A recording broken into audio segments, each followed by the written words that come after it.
Hoje nós estamos com a Luciane Barbosa, que é do Grupo Savoy, representando aí esse grupo que tem apoiado bastante o Instituto. Hoje nós temos aí a palestra, o bate-papo do João Henrique, que é o nosso diretor lá em Brasília, nosso diretor técnico, o homem que conhece todo o bastidor lá de Brasília. O Central Plaza Shopping hoje é o nosso patrocinador do Grupo Savoy. Aproveitar e mandar um grande abraço aí para o nosso amigo Enéas Salomone, para o Márcio Bevilacqua. Será dado, E obrigada, Nabil. é um prazer ter vocês aí sempre com a gente. Nós E agradecemos. obrigado. E então hoje nós vamos ter um bate-papo com o João, falando aí da atual conjuntura política. Então, tradicionalmente, a gente tem o debate aí com 20, 25 minutos. Depois, as perguntas aí dos participantes. E depois aí a gente vai dando algumas entradas. Eu queria aproveitar, antes do João começar, que nós teremos no dia 10/6, às 19h30, lá em Brasília, ao invés do almoço, vai ser um jantar. O tema vetos presidenciais e seus impactos com os parlamentares, participando dos parlamentares, empresários, entidades de classe. Estão todos convidados a estarem junto conosco. João Henrique, a palavra é sua. Vamos dar início, então, aí ao nosso bate-papo. João. Bem, primeiro, obrigado por essa oportunidade de a gente bater esse papo e analisar conjuntamente esse momento político que a gente está vivendo, tá certo? E é um momento muito curioso. Tenho 35, vou fazer 36 anos de Congresso e é a primeira vez que eu vejo esta situação. É uma situação onde eu vou começar falando que é uma frase de efeito para depois a gente destrinchar essa frase de efeito. O que é essa frase de efeito? Tá certo? Este governo, ele realmente está numa situação de difícil governabilidade, para não falar quase que está quase ingovernável. Mas por que eu vou colocar desta maneira, para a gente entender o momento que a gente está vivendo agora? Tá certo? Eu vou pegar o fato desta semana e transportar para o que está por trás e o que chegou nesse momento. Olha só, há 15 dias atrás foi baixado um decreto acrescentando o IOF, tá certo? O governo colocou isso que era preciso, ele contingenciou 30 bilhões e precisava de mais 20 bilhões para esse ano, e colocando que vai ter uma arrecadação de 30 bilhões o ano que vem. E o que aconteceu? Se a gente fosse olhar ao longo da história, isso teria sido uma coisa normal. Isso teria que ser uma coisa comum, tá certo? Onde o governo, o executivo, toma uma decisão para esse processo. Só que, nesse momento, se a gente for analisar, o que aconteceu? As frentes parlamentares, tá certo? De uma forma geral, virou e falou o seguinte: ó, nós não aceitamos aumento de impostos e vamos derrubar esse decreto. E foi apresentado vários projetos de decretos legislativos, e no qual esses decretos legislativos, tanto o presidente da casa, tá certo? Da Câmara quanto do Senado, se manifestaram falando que realmente eles não aguentam a pressão do corpo do Congresso e falou que vai derrubar. O governo, então, teve que se movimentar para fazer uma conjuntura de resolver o problema. Porque se derrubar isso, o governo vai ter que contingenciar mais 20 bilhões de reais de qualquer forma, senão ele não cumpre as metas fiscais, tá certo? O que ele apresentou, tá certo? Que ele tem a obrigação de apresentar como resultado financeiro de 4 em 4 meses. Então, o que acontece com isso? Tá certo? O governo teve que recorrer. Então é o seguinte, o Lula teve que sair do Palácio do Planalto e ir na casa do presidente da Câmara para tentar fechar um acordo. Não foi o ministro, foi o presidente da República. E saiu de lá falando que ia apresentar uma proposta. O governo apresentou uma proposta onde foi apresentado para os presidentes das casas e os presidentes da casa simplesmente falaram assim: não aceito. E eu tenho uma série de medidas que têm que ser medidas de longo prazo e que vão realmente corrigir a economia e vocês vão ter que apresentar isso. O Lula foi fazer uma coletiva e anunciou que não tinha nada para anunciar, que ia anunciar depois. Tá legal. Por que está acontecendo isso? E por que, que o governo está sem força dentro desse processo? Eu vou mostrar um gráfico para vocês. Ariane, tem como colocar o primeiro gráfico? Oi, Ariane. Tô colocando, só um segundo. Tá. Esse primeiro gráfico, o que eu quero mostrar para vocês é que Estão aquilo vendo? tudo.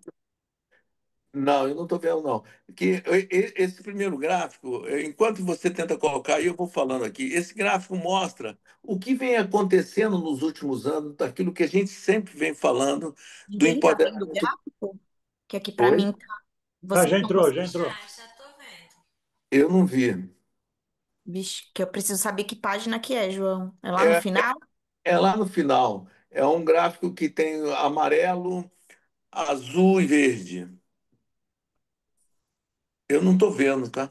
Aqui, apareceu. Autoria das novas leis, né? Tá o gráfico aí, ó, esse aí. Tá legal, eu não estou vendo, mas é o seguinte: o que é bom vocês mostrarem nesse gráfico é que vocês vão olhar que ele começa em 2014 e vem até 2025, tá certo? E você vê que está tendo uma mudança significativa, tá certo? De quem está fazendo a autoria das leis, tá certo? O amarelinho é o que vem do Congresso ou o que vem do Executivo. O azul é o que tá no, vem do Senado e o verde é o que vem da Câmara dos Deputados. Você olha que ao longo do tempo, e principalmente na legislatura, sob o comando do Arthur Lira, a Câmara se apoderou da pauta. Isso se apoderou da pauta porque as medidas provisórias não trancaram mais a pauta. Quem faz a pauta é o Congresso Nacional. Então, ou é a Câmara ou é o Senado. E por que que isso acontece? Porque antigamente o controle da pauta se dava através de medidas provisórias. Eu mandava a medida provisória, com 45 dias ela trancava a pauta. E a partir do momento que trancava a pauta, só votava aquilo que o Congresso queria, tá certo? E isto era uma metodologia. Hoje, eu mando uma medida provisória, como foi mandada a 1.300, a 1.301, ela foi para uma comissão, e esta comissão, enquanto ela está lá, ela não trava a pauta. E ela pode caducar sem trancar a pauta. Quando a gente olha esses gráficos, é muito importante a gente ver que o Congresso vai se empoderando. E o que a gente vê é que a atividade do Executivo no ano de 2025 é quase nada, é pequena. Olha só a quanto de projeto que eles mandaram. É quase nada, tá certo? Mandaram aquilo que eles tinham obrigação. Por quê? Eles têm medo do Congresso. Eles não têm o, o conjunto do Congresso Nacional como força. Antes de fazer um comentário sobre isso, passa para o segundo, Ariane. Eu não estou vendo, mas passa para o segundo. O segundo mostra, tá certo? Aí, o que está em azul, em grande aí, é a forma como o Executivo trata o Congresso Nacional.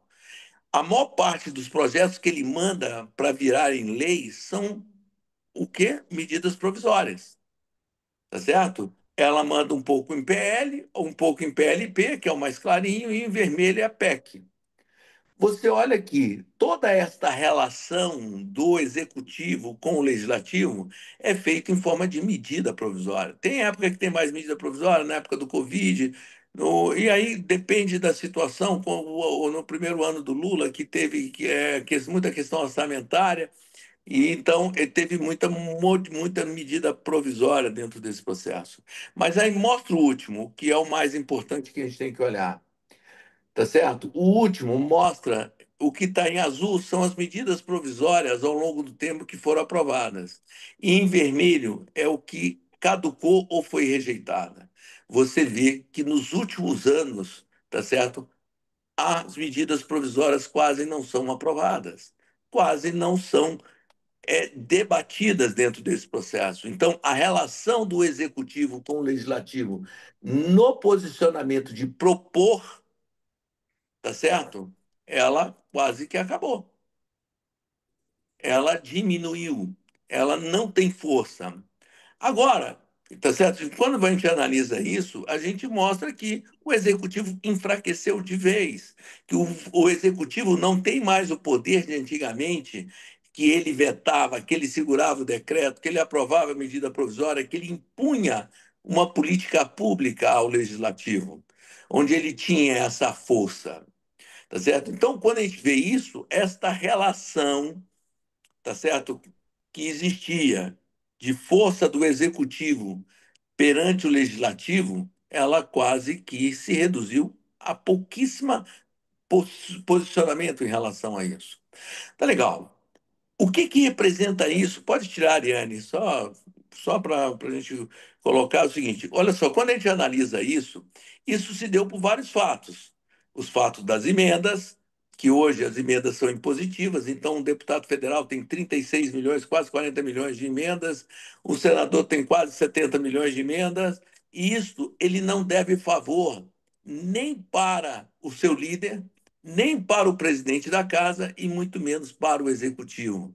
Tá certo? Então, o poder de interferência do executivo sobre esses líderes e até mesmo dos líderes de partidários sobre a sua base diminuiu significativamente. Não acabou, mas diminuiu. Vou dar dois exemplos que aconteceram esse ano para que a gente possa analisar. O executivo e os líderes eram contra, tá certo, o PL, o projeto que diminuía, tirava do Supremo o poder de investigar o processo do Ramagem, tá certo? O presidente e os líderes falaram que não ia assinar o processo de urgência, tá certo? O que que aconteceu? Os parlamentares assinaram. Os parlamentares, independente do líder ligar para ele, pressionar para ele tirar a assinatura, do governo ameaçar os parlamentares, tá certo? Eles assinaram. E o presidente da casa, para não ficar mal com a sua base e não demonstrar, tá certo, que não é líder, teve que botar para votar. A mesma coisa está ocorrendo dentro desse momento com a CPMI. Não queriam a CPMI na Câmara e eles conseguiram assinatura. Tudo bem que agora vão colocar a CPMI dentro do Senado, do Congresso, para tentar não criar um conjunto, mas, mais uma vez, o baixo clero se mostrou forte, ele se mostrou poderoso dentro desse processo, dentro desta nova forma de fazer política.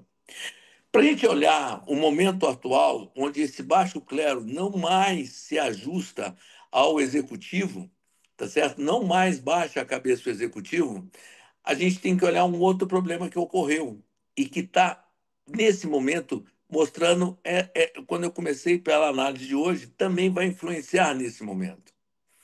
Quando teve as eleições, no ano passado, todo mundo olha assim, o Kassab foi quem mais fez prefeito, é quem mais governa no Brasil.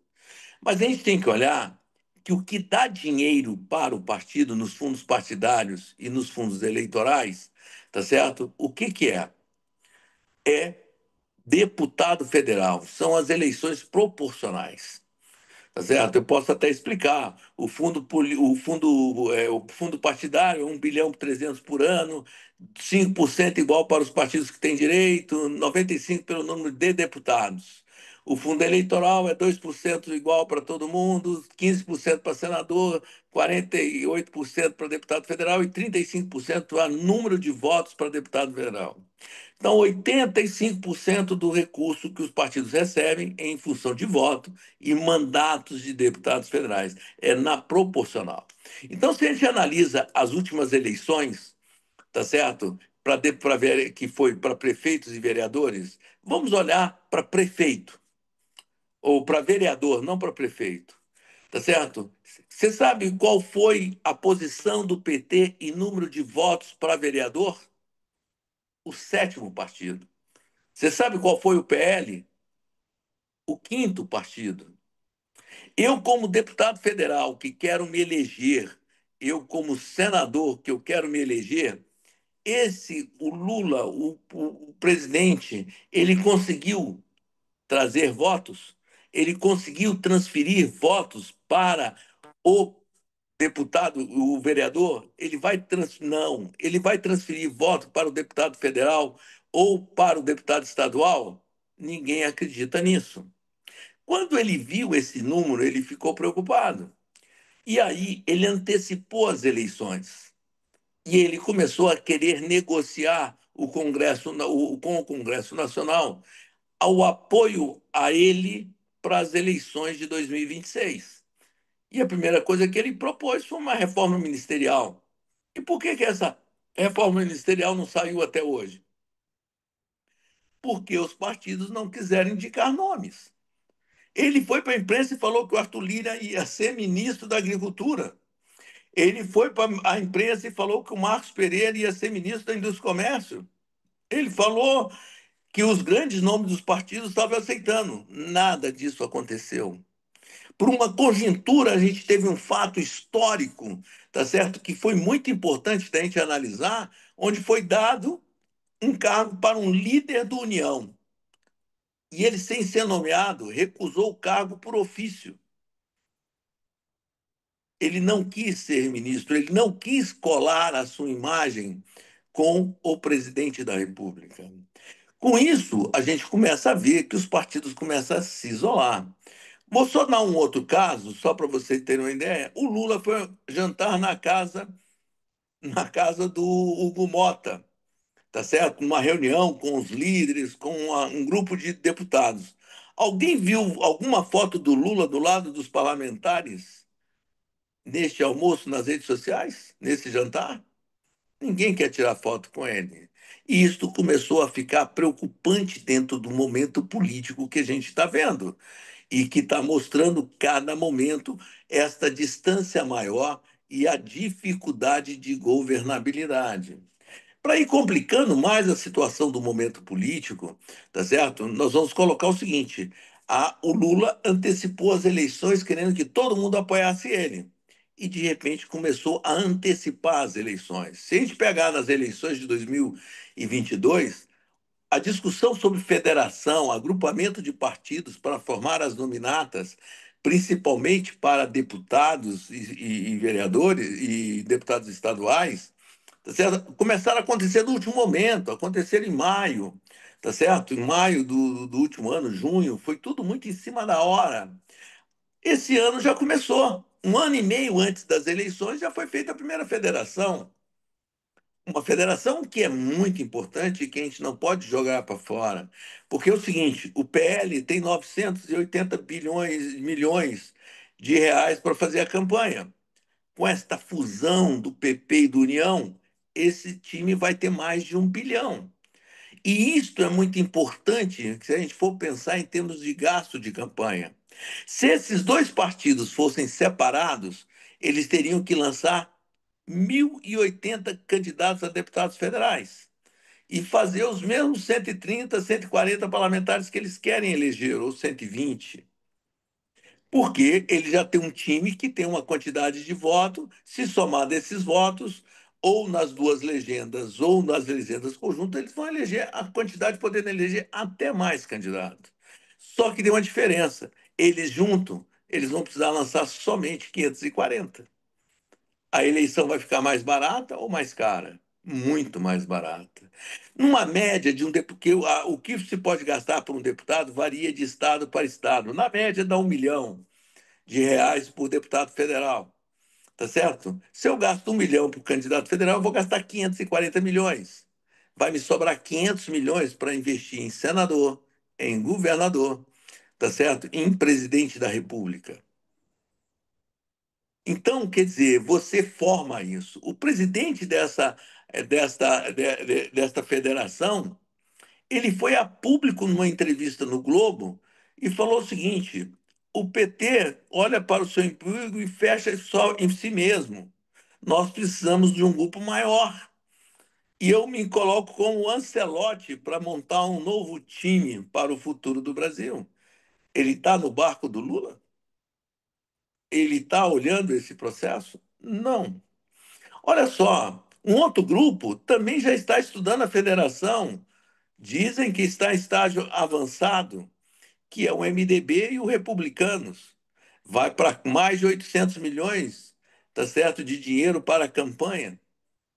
E vai formar um outro grupo significativo dentro desse processo. Tá legal. Esses dois grupos, se lançarem um candidato de centro-direita, tá certo? Eles podem serem o maior partido tanto da Câmara quanto do Senado. Se eles fizerem uma coligação e se eles juntarem com a direita, maior ainda. Tá certo? O Kassab, para o seu rumo, também está buscando a sua forma de aglomerar e buscar o seu espaço dentro das eleições. Então, com esta discussão hoje, o que todo mundo está fazendo e olhando é olhando o que pode fazer e como ocupar. Na minha opinião e na minha avaliação do que eu estou vendo hoje, é o seguinte: esses grupos perceberam que o Lula não vai ter pressão, não vai ter proposta e está olhando só para o seu umbigo de PT. Quando ele olha isto, tá certo? As pessoas estão fugindo dele e não vai deixar acontecer nada de bom nem este ano e nem no ano que vem, a não ser que se for por pressão e o governo mostrar a sua fraqueza para isso. Por quê? O que acontece nos bastidores e quando você olha esse conjunto, nenhum partido quer fazer o Lula marche. Ninguém quer impeachment o Lula. Motivos políticos para isso, fatos políticos para isso, de pedaladas e outras coisas, até já tem. Mas ninguém quer fazer isso com ele. Todo mundo, acredito eu, hoje está falando o seguinte: vamos deixar sangrar até o último momento e vamos fazer o que aconteceu, que saiu nas pesquisas de ontem. Cada dia mais ele está sendo menos aprovado, tá certo? Cada dia menos as pessoas estão demonstrando que quer votar menos nele, que cada dia está olhando que ele está se tornando um candidato inviável dentro desse processo. E aí o que a gente olhar dentro desse momento é que o Brasil vai estar parado politicamente dentro desta sangria que eles vão fazer deste governo petista, olhando as eleições de 2026 como ele também está olhando isso. Então, o que acontece com esse processo que a gente está vendo? Tá certo? O momento político hoje está demonstrando realmente a fraqueza deste governo. Tá certo? Vai ter que apresentar no domingo uma proposta, vai ter que negociar até o último momento para achar uma solução para o IOF. E outra coisa, não adianta negociar com o líder, ele vai ter que negociar com as frentes parlamentares. As frentes parlamentares já estão se organizando para analisar o que vem dentro do governo para fazer isso. Ele vai ter, no dia 17, a leitura da CPMI. Ele vai ter que votar os vetos. Estima-se que quase 80% dos votos vão ser derrubados. Então, mostra uma fraqueza, uma fragilização deste governo. O grande problema é que todo mundo quer tirar vantagem, tá certo? O presidente da casa quer vagas nas agências, quer cargos onde é importante, não tem uma expressão, pode se nomear técnico e não políticos, tá certo? O próprio o próprio Hugo Mota também tem que atender o baixo clero, mas tem que fazer um bom relacionamento com o executivo, e a gente vai viver este momento de crise e cada vez com uma dificuldade muito grande de fazer o Congresso funcionar, principalmente porque esta relação hoje política do executivo com o legislativo vai ficando cada dia mais frágil e cada dia com menos eficiência, ou com não eficiência, mas um posicionamento de força do executivo perante o legislativo. Então, o que a gente está nesse momento político é demonstrando claramente esta fraqueza. E o governo petista não colabora para que isto se fortaleça. Só para vocês terem uma ideia, tá certo? Até hoje, as emendas individuais dos deputados federais, que é obrigatório, eles vão ser obrigados a pagar até o final do ano, não começaram a ser pagas. Então é o seguinte, esse governo não quer que aprove nada, não quer ter força nenhuma, não quer ter conversa, não quer ter diálogo. Será que este momento eles estão começando a reconhecer e vão buscar o diálogo nesse momento do IOF? Que esse sim, se eles não conseguirem manter o superávit fiscal ou o déficit pequeno, tá certo? Dentro do limite 0,25%, o ano que vem ele não tem orçamento para nada, porque ele não vai poder gastar nada do que ele pode gastar hoje, que ele tem sobre superávit, excesso de arrecadação, toda esta margem. Olha só, outro momento de dificuldade nele, está nos jornais dessa semana e que os bastidores isso está quente. O Hugo fez um acordo para que o relator da Lei de Diretriz Orçamentária seja um deputado do PT. O PT indicou o Zaratini. Até hoje ele não foi indicado. O orçamento, teoricamente, teria que ser votado até o dia 18 de julho. Nem o relator foi nomeado.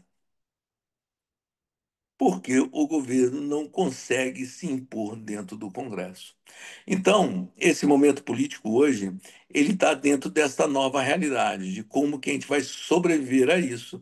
E, na minha opinião, dentro da conjuntura política, nós vamos ter um segundo semestre, cada vez mais discutindo os bastidores, pegando fogo sobre a condição das eleições de 2026, tá certo? Não, cada vez o governo tendo uma dificuldade de aprovar qualquer coisa que ele queira, e qualquer coisa que ele queira, ele vai ter que ceder demais. Então, eu gosto muito de falar que é o seguinte: o Lira, ele pegou a relatoria do projeto do imposto de renda. Eu só acho que ele vai apresentar e deixar votar isso na hora que as emendas estiverem pagas. Senão, ele não vai dar esse presente para o governo. E ele vai falar que está negociando, que está pedindo isso, que está pedindo aquilo, que vai apresentar um relatório, pode até apresentar um relatório, não bota para votar, e vai negociar com o governo como o Lula faz, vai até o último momento, onde não tem outra alternativa, onde é sentar na mesa e negociar. E aí, com isso, nós vamos enrolando e vamos ter que ir cada dia mais nos preparando para as eleições de 2026 e ver o que que nós vamos fazer em 2027 com uma pauta propositiva.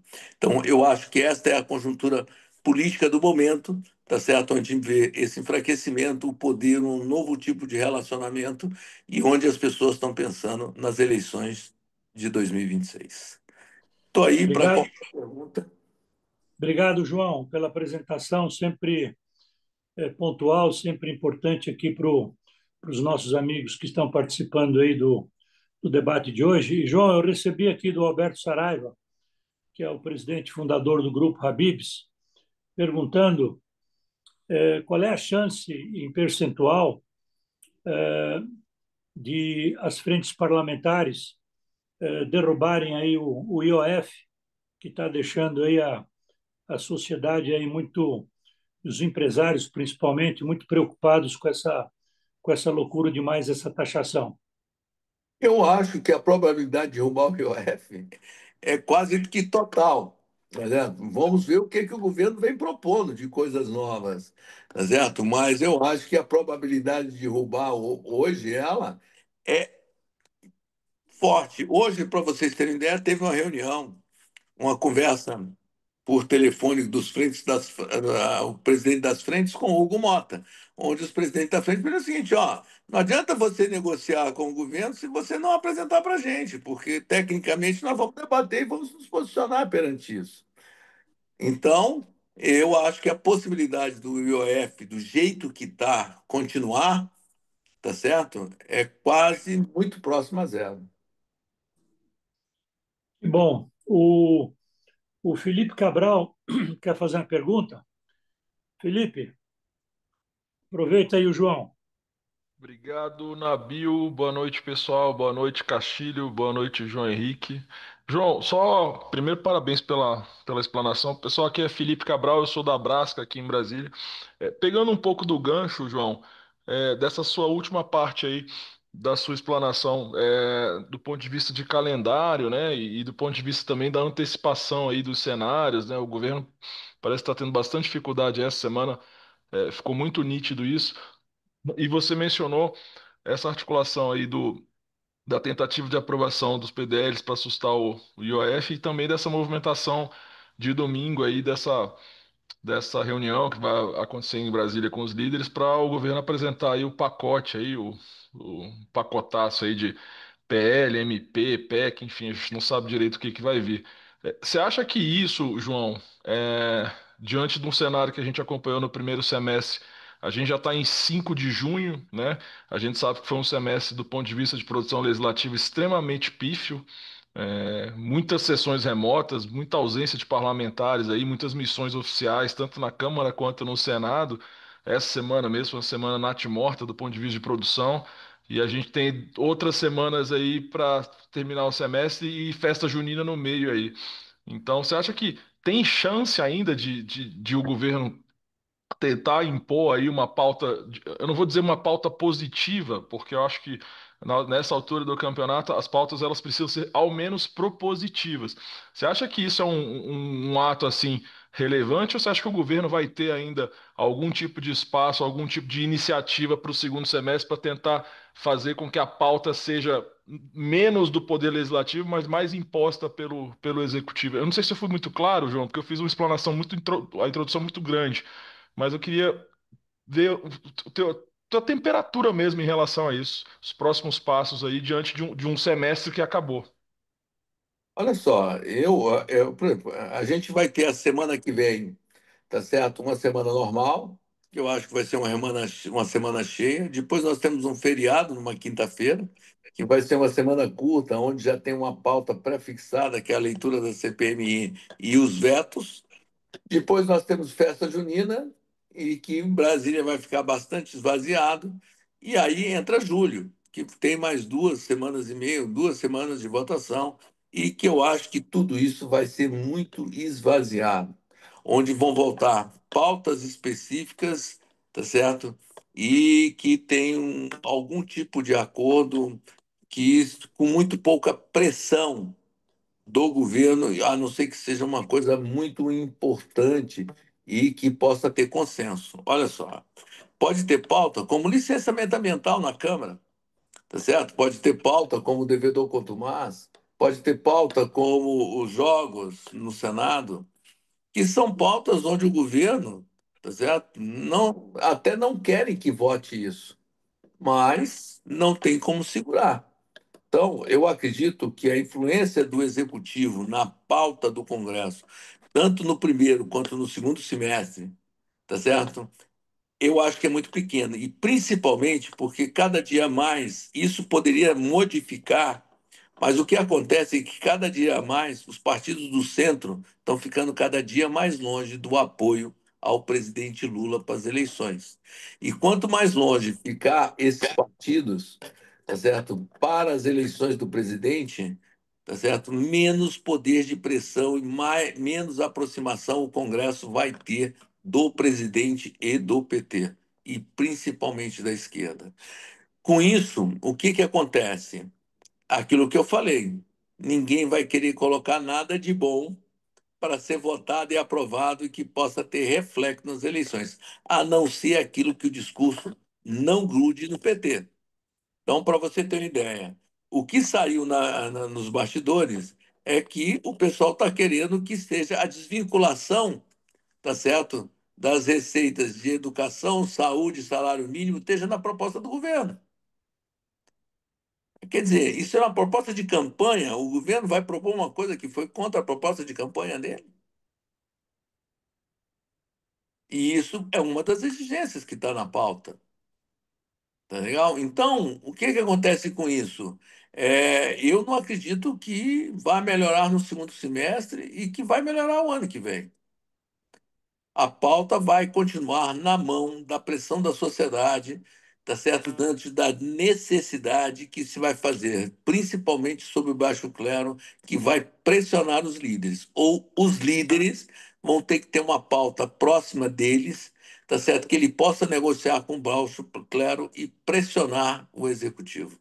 Então, eu acho que não vai ter muita mudança disso, não. Mesmo o semestre que vem não tendo nenhum feriado durante a semana, mas vai ser uma situação de muito esvaziamento, porque não vão deixar o governo funcionar e vão deixar ele sangrar o máximo possível. Muito bom.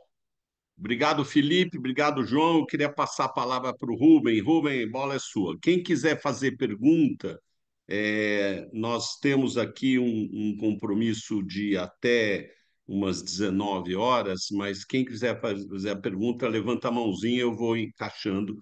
Rubem, a bola é sua. Boa noite. Boa noite a todos. Parabéns, João. O Haddad tem falado essa semana que se não for aprovada a questão do IOF, ele vai ver a questão da desoneração da folha, né?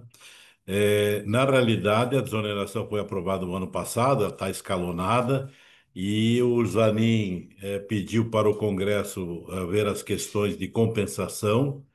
O Congresso respondeu que já tinha sido aprovado lá atrás as compensações, mas ainda então tem que ver a forma de compensar a desoneração, e agora ele coloca na mesa, se não aprovar o IOF, a desoneração da folha poderá ser revista.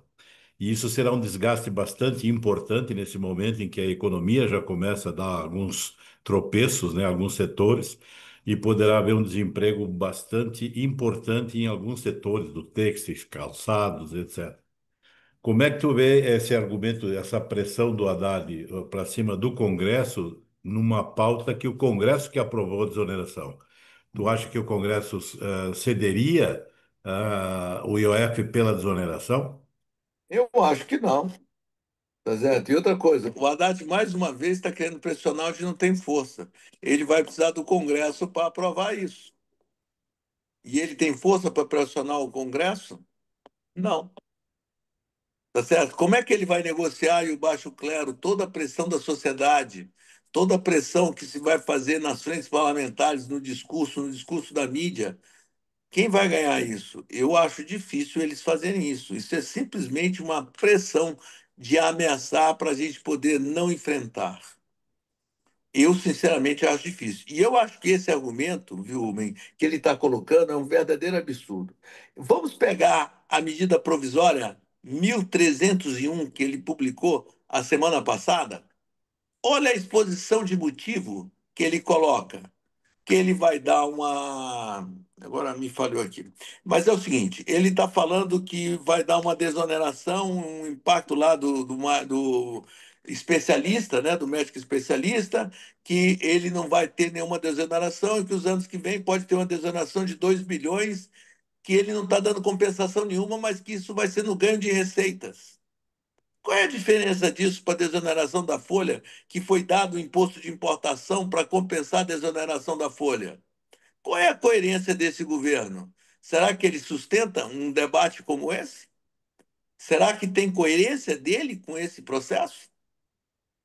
Eu duvido, tá certo? Então, se ele fosse um governo forte, que tivesse voto, que tivesse pressão, emenda para dar, tudo isso, ele poderia até fazer, ele poderia até conseguir.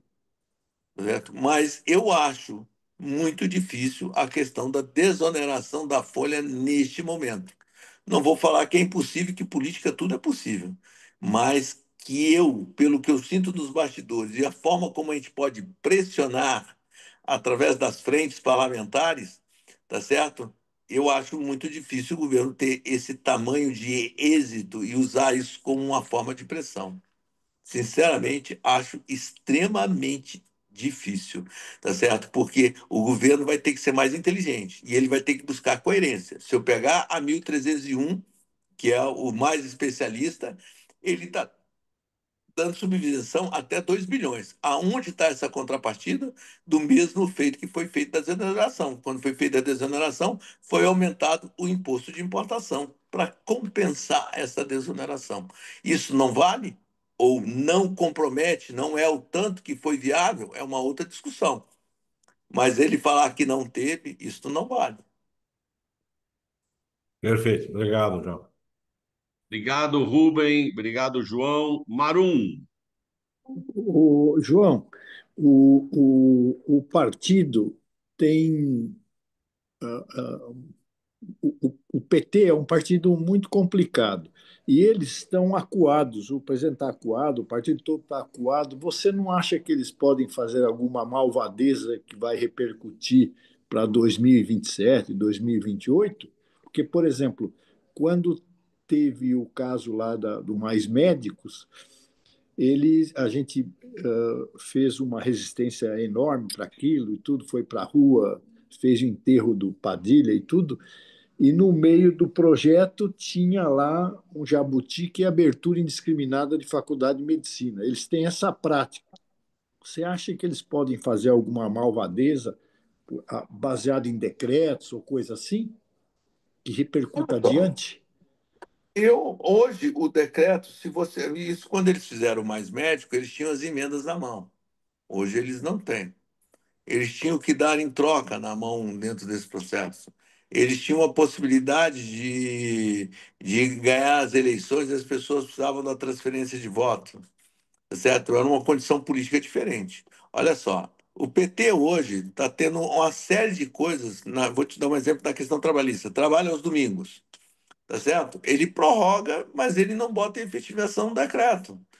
Olha só, os IOFs é uma decisão do executivo, tá certo? Mas o legislativo pode derrubar toda decisão, tá certo? Que não seja interna do executivo. Através de um projeto de decreto legislativo, o executivo pode derrubar todas as decisões do executivo. Ele hoje tem força para segurar esta reação, como ele não está tendo do IOF, como ele não está tendo, tá certo? Para o trabalho aos domingos, como ele não teve na RN número um, tá certo? A única coisa que ele está segurando hoje, uma questão que aí é uma questão da mulher, tá certo? É a questão da divulgação dos salários, que está tendo uma briga interna de como que vai ser a metodologia de reverter essa situação. E as próprias mulheres estão criando, não conseguem chegar a um acordo para tocar isso para frente, tá certo? Então, eu não acredito que eles tenham força, principalmente hoje, Marum, que é o seguinte: esta relação de ir para a mídia, de colocar os assuntos, colocar na mão dos parlamentares, principalmente do baixo clero, através das frentes parlamentares, e fazer o debate com os parlamentares, dificultou muito passar isso omissamente ou discretamente. Pode até passar, mas vai ser muito mais difícil do que foi lá atrás.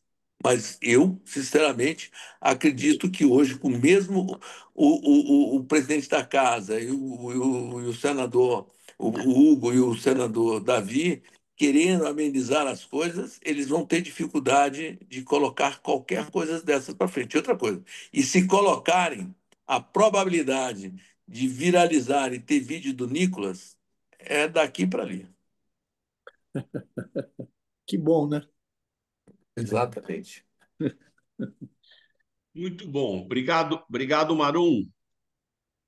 Eu queria passar para o Rafael Davi. Rafael, seu microfone. Opa, olá Castilho, olá João, boa noite. Boa noite. Primeiramente, quero agradecer aí pela explanação. Eu sempre que tenho uma oportunidade de te acompanhar nas falas, seja no podcast, seja onde for, eu sempre acompanho, que é sempre muito bom começar a semana ouvindo quem entende, né?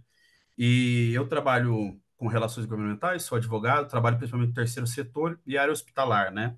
Mas me interesso bastante por todas as tratativas. E aí, João, trazendo um pouquinho do que tu trouxe aqui sobre o panorama do Congresso e aquilo que a gente tem assistido, um assunto que eu acompanho bem de perto é a questão o orçamento da União, a LDO, o cumprimento ou não do governo, o pagamento das emendas parlamentares.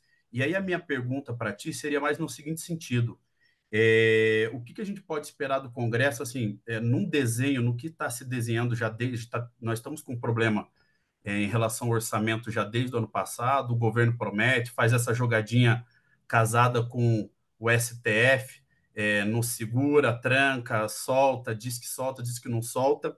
E aí nós temos, basicamente, acabou-se de se votar o orçamento da União, os parlamentares acabaram de fazer o encaminhamento, a gente já tem um primeiro contingenciamento das emendas de bancada, mas, ao mesmo tempo, nós temos uma MP que o governo cria o benefício da energia elétrica, uma medida populista, nós temos o programa Pé de Meia, que foi votado e que não tem contingencionamento dentro do programa Pé de Meia, e, ao que tudo indica, com essa nova modalidade de transferência especial, ao que parece, é que o governo não vai ter corpo técnico suficiente para analisar as emendas parlamentares e talvez tenham desculpas técnicas para não se pagar as emendas, principalmente as tal das emendas PIX, né?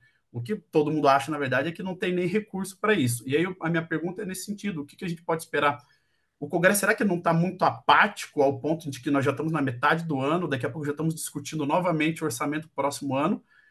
E o que a gente pode esperar, de fato, do Congresso nesse sentido, principalmente do Centrão? Olha só, com essas emendas de bancada e as emendas de comissões, essas podem ser contingenciadas, tá legal? Quanto às emendas individuais impositivas, essas não podem ser, essas eles vão ter que pagar. E vão ter que pagar a emenda PIX, tá certo? Porque se eles não pagar, se eles alegarem que não tiveram capacidade, quem vai ter a responsabilidade de não ter pago? Eles. E vão cair na lei de responsabilidade fiscal. Tá certo? Então é o seguinte, o que eles estão tentando é forçar os parlamentares a ir neles pedir urgentemente para pagar. E os parlamentares estão falando assim, não, você vai obrigado a pagar. Essas emendas eu quero só para o ano que vem. Tá certo? A responsabilidade é sua. Foi feita uma audiência pública semana passada e não deu em nada. Porque o Congresso me falou, você tem que pagar, cara. Tá certo? Quantas emendas de bancada e de comissão, essas são contingenciáveis, essas vão ser, já reduziram, já tira aí 7 bilhões dentro desse processo, tá? Mas quem tem força para fazer e fazer valer as emendas, tá certo? É o Congresso, tá certo? O Congresso está nesse momento querendo que o executivo dê sugestões para continuar pagando a emenda. Senão eles vão sangrar. É o jogo, aquilo que eu falei, o Lula quer jogar no último minuto. Quem perde no último minuto? Ele. Olha só, se eu for fazer uma análise para você, eu brinco que vou escrever um livro que foi o namoro do Lula e do Lira. Tá certo? O Lira deixou tudo para votar no último, tudo que o Lula queria, ele deixou para votar no último minuto. Vou dar exemplos. As emendas impositivas, o que aconteceu? O Lira obrigou o Supremo a votar a constitucionalidade das emendas de relator. O Supremo falou que era inconstitucional. O que o Lira fez? Pegou o dinheiro das emendas de relator e botou como emendas individuais impositivas. Quem perdeu com isso? O Lira? Não, o Executivo.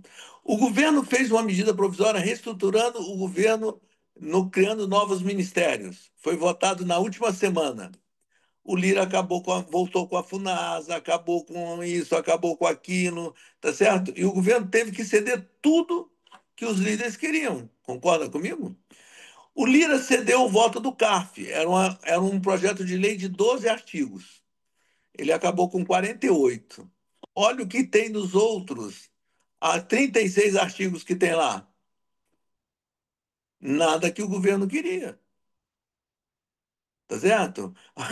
Então é o seguinte: o arcabouço fiscal foi votado em agosto, no último momento, porque eles precisavam votar a LOA, senão eles não iam conseguir votar a LOA, ou mandar a LOA, em relação, porque eles não sabiam o tanto que eles poderiam gastar ou não. O que o Lula fez? Ganhou a Caixa Econômica, ganhou uma opção de coisa. A mesma coisa nesse momento. Você acha que os parlamentares estão achando ruim?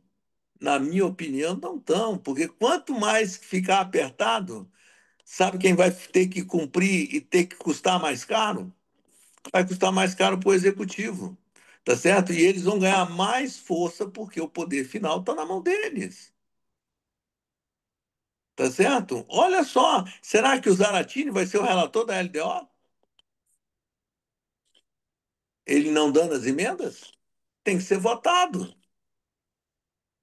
tá certo? E o Zaratini é a indicação do presidente da comissão, que é o Efraim. O Efraim vai se indispor o futuro político dele ou ele vai enfrentar um embate com o governo? Não, e a impressão é exatamente essa, de que o governo está empurrando com a barriga o máximo que der, está num jogo de empurra o máximo que puder, até enfim. Exato, e ele está se enrolando. É a mesma coisa com a lei do imposto de renda. Você acha que o Arthur vai apressar esse debate enquanto o governo não entregar para ele, ele não puder pressionar o governo? Eu brinco muito que eu acho que o Arthur vai botar isso para votar na última semana de dezembro, tá certo? Porque aí sim o governo fica desesperado, porque se ele não votar em dezembro, nem em 27 ele tem isso. Então, o que eu vejo no jogo político hoje é exatamente isso. Hoje, as pessoas que estão negociando com o executivo estão fazendo o jogo do executivo. Vamos até o último minuto. Vamos ver quem tem mais a perder? Porque é o seguinte, tem uma coisa importante que a gente precisa ver, é o seguinte, as emendas, por que que o PT não quer colocar as emendas? Há tantas emendas PIX quanto as outras emendas, elas não são mais dadas para o prefeito e para o governador. Elas complementam a receita dos municípios e do estado, mas ela é dada para alguma coisa efetiva na mão de um vereador, que vai fazer campanha para o deputado. Então, quando a obra, o evento, qualquer coisa foi feita, tá certo? O que vai aparecer na faixa de agradecimento é a emenda do deputado, não é mais o governo. Eu quero aparecer esse ano ou ano que vem. Você acha que eles estão. As emendas, quanto mais chegar mais próximo das eleições, mais fortes eles vão estar. Será que eles estão muito preocupados com isso agora? Eles vão estar preocupados no ano que vem, que precisa ser disponibilizado o recurso até junho. Por isso eles não querem usar a TINE, porque eles querem um cronograma de pagamento das emendas para 2026. Muito bom. Rafael, obrigado. João, obrigado. João, na próxima terça-feira, nós vamos ter uma reunião, só que ela vai acontecer à noite, onde nós vamos debater um pouquinho os vetos. Você poderia comentar um pouquinho isso, porque eu acho que tem muita gente que vai estar interessado em participar, e eu gostaria que você falasse um pouquinho de quais são esses vetos, o que que nós vamos estar debatendo na próxima terça. Ô, Castilho, eu não tenho a lista dos vetos aqui na minha Ah, mão. não precisa listar todos, não, mas é basicamente o que que tem por aí. Olha só, lá, na verdade, vai ter os vetos da lei, da regulamentação da, da reforma tributária, que eu acho que é um dos A cento e principais. oito, né? Não, não, 68. O 108 não foi votado ainda. Foi o Não, que virou, 68, 68, 68. que é a Lei 14, eu esqueci o nome da lei. Tá certo? Lei Complementar 214. Então, o, o que acontece é que vai ter outros projetos de lei que eu não sei exatamente. O que, na realidade, nós vamos fazer na terça-feira, nós estamos juntando 22 frentes parlamentares para fazer um documento único, tá certo? Perfeito. Porque a forma de votar os vetos não é uma forma normal de votar como se vota qualquer projeto de lei. Geralmente você era um livrão, agora deve ser digital. E quem preenche geralmente isso nunca é o parlamentar, tá? Geralmente é a liderança, é o partido que preenche isso. Então, nós temos que fazer uma pressão dos nossos parlamentares perante as lideranças, tá certo? Para que eles, na votação, possam fazer isso. Votar um mundo velho de vetos junto é perigoso, porque quando você não tem certeza que você vai manter ou derrubar o veto, tá? Você vai pedir um destaque. Só que o número de destaque é, é limitado por sessão. Então, se eu tiver lá 80, 100 vetos para poder pedir destaque, eu não vou conseguir. Então, nós vamos ter que fazer um trabalho forte, organizado, com todas as frentes, com a sociedade organizada, para fazer um trabalho onde a sociedade possa se manifestar efetivamente com a pressão política para ter um posicionamento quanto à derrubada e à manutenção de vetos. Não é só derrubada, tem uma porção de vetos que alguns setores da economia estão pedindo para se manter os vetos. E lá nós vamos exatamente colocar os setores que têm esta demanda, um posicionamento para que a gente possa fazer um documento único de todas essas frentes, para que a gente possa fazer uma articulação num trabalho difícil, que é o trabalho a nível de Congresso, para que a gente possa fazer uma derrubada ou um trabalho tanto de manutenção como de derrubada de veto eficiente. Bom, senhores, primeiro, João, mais uma vez, muito obrigado. É sempre muito bom aprender um pouquinho com você. Eu fico muito feliz dos nossos associados e entusiastas a estarem aqui participando, dando apoio. Eu também gostaria de agradecer mais uma vez a Savoy e o Shopping Center Plaza, em nome da Luciane, que está aqui. Eles estão sempre nos apoiando, sempre dando uma voz muito importante aqui para o Instituto. Então, Luciane, muito obrigado. Agradeça ao Enéas, toda a turma da Savoy que está Sim, sempre com a obrigada a gente. vocês. É um prazer sempre estar com vocês. Muito obrigada, viu? Obrigado, Lu. Gente, boa noite, muito obrigado pela participação.